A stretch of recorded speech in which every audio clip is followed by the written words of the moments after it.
Steve, do you think that the EU has failed in this regard? And then does this then go back to that argument that possibly Brexiteers would make, for example? And I don't want to connect two completely unrelated topics, but do you think that this sort of goes along the lines of what Brexiteers would say, where their EU is just sort of this bloc that isn't really prepared for these sorts of crises?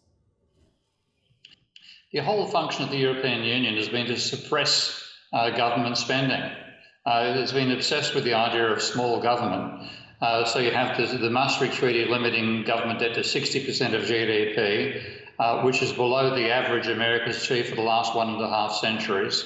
It's put a 3% ceiling on deficits, when again America's 120-year record shows that even living out world wars, the average deficit was 2.1% of GDP.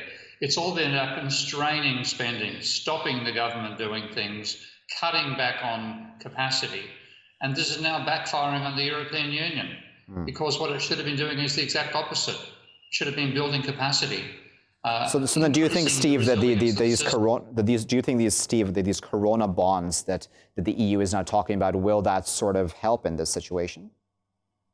Well, I actually proposed Corona bonds myself about 2 or 3 weeks ago, saying that we simply had to use the capacity the state had to create money, to inject that money into the bank accounts of ordinary citizens and enable them to pay their rents and their mortgages and buy food and remain alive while not working.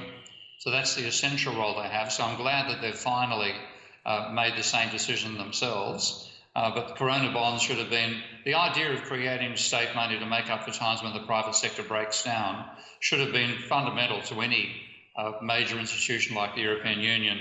It's had to be pushed into it by a huge catastrophe. And of course now Italy is shortly about to overtake China with the most number of cases, of course, with a far smaller population.